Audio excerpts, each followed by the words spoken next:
Dia ngomongnya uang. Oh, duit gimana? Untung berapa lu? Uang, uang, uang.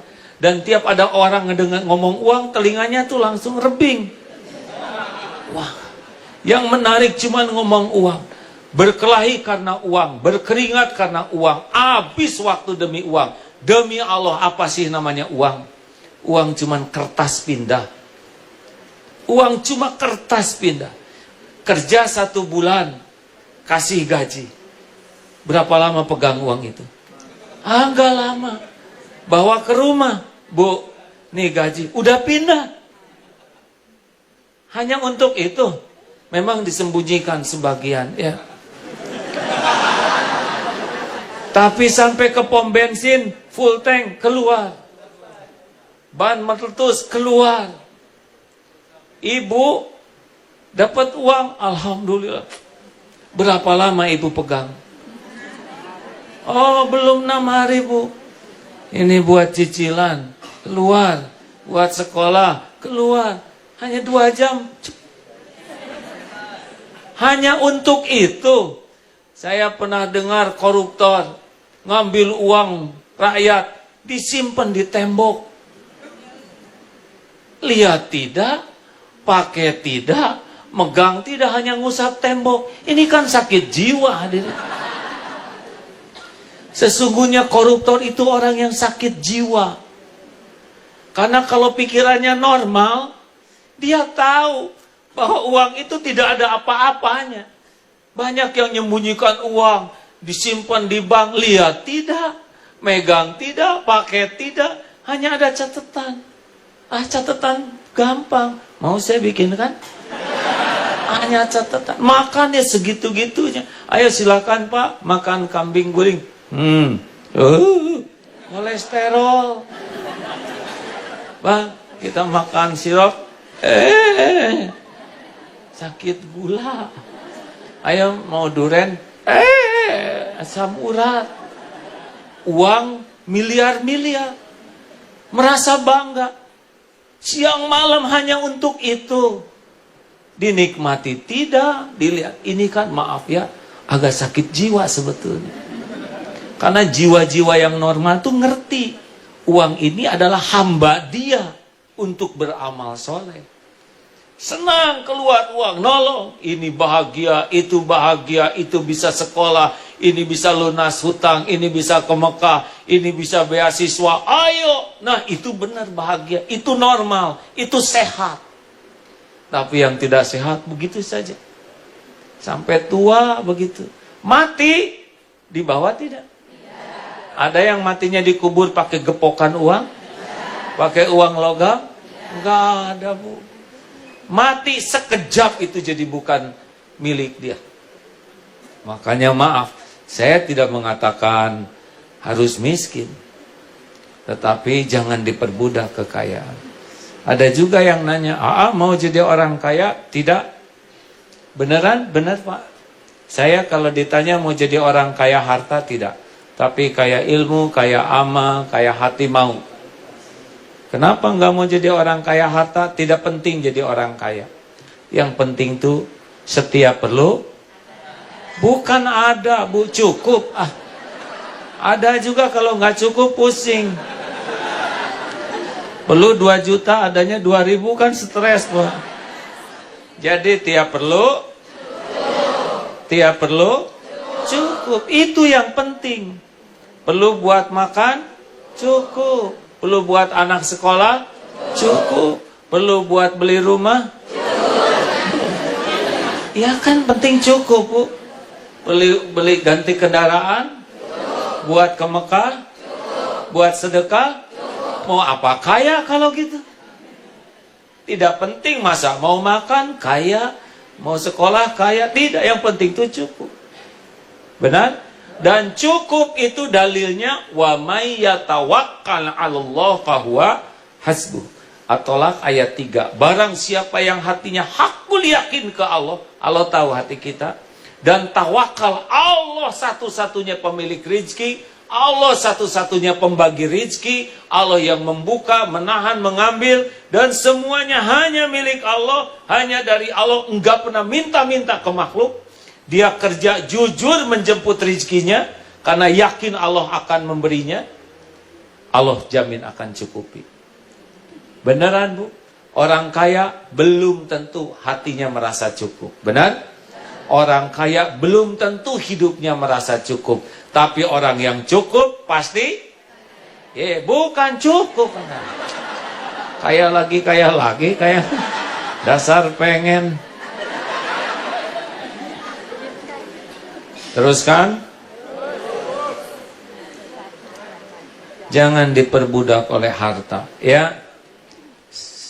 Kita tidak disuruh mencari rizki, disuruh menjemput rizki.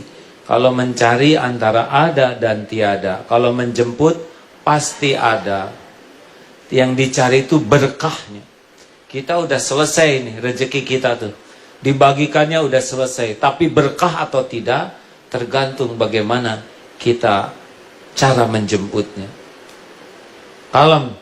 Apalagi yang suka memperbudak? Ibu apa?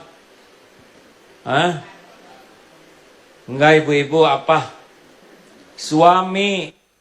Banyak kaum wanita yang menuhankan suaminya. Suamiku, engkau adalah segala-galanya bagiku. Musyrik, ya. Tanpa dirimu aku hampa. Dusta, engkau adalah cahaya. Tanpa dirimu aku dalam gelap. Lebay. Untukmu wahai suamiku segala-galanya. Musyrik. Suami cuman makhluk. Ada yang suaminya sudah meninggal? Maaf. Acungkan tangan, boleh? Udah pada meninggal? Maaf. Boleh sedikit acungkan tangan? Tidak keberatan? Masya Allah, ya. Ibu masih hidup, saya lihat ya. Masih makan? Masih minum? Masih berteduh? Kalau gitu suami bukan siapa-siapa, ya kan? Kalau suami segala-galanya, suami memberi rezeki, suami meninggal, pada meninggal ini istrinya.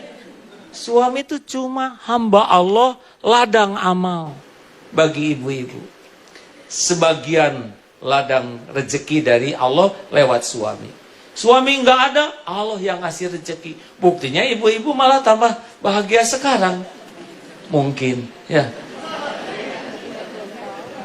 Bu, jangan terlalu cinta sama suami, ya. Saya bukan mengatakan perwakilan suami, tapi tauhid mengharuskan tidak boleh terlalu cinta. Kalau terlalu cinta, ibu akan kehilangan pahala. Masak demi suami, dandan demi suami. Karena saking takutnya hati suami tidak cinta, maka lakukan segalanya. Hati suami itu dibulak-balik oleh Allah. Bukan oleh dandanan ibu, bukan oleh masakan ibu. Masak seenak apapun, Bu, kalau suami enek aja, lihat. Benar hadirin. Mau dandan stakar kebek, ya. Nih, ciri-ciri yang kurang ikhlas dalam berumah tangga itu pasti banyak sakit hati. Karena kalau sudah tauhid bagus, tidak akan sakit hati, Bu. Orang ikhlas tuh nggak punya sakit hati ke orang. Beneran. Nih ciri orang yang kurang ikhlas. Masak demi suami. Tahu-tahu suami pergi begitu saja. Pah, makan dulu. Nggak ada waktu, Bu. Pasti sakit hati. Suami nggak ngehargain jerih payah istri. Lalu manggil anak-anak. Nak, tuh gitu bapak kamu. Cari dukungan. Bapak kamu mah nggak punya perasaan. Ini udah akhlak buruk, Pak. Nggak punya perasaan, nggak menghargai sama yang jadi istrinya. Ditanya sama anak, kenapa dong ibu nikah sama bapak?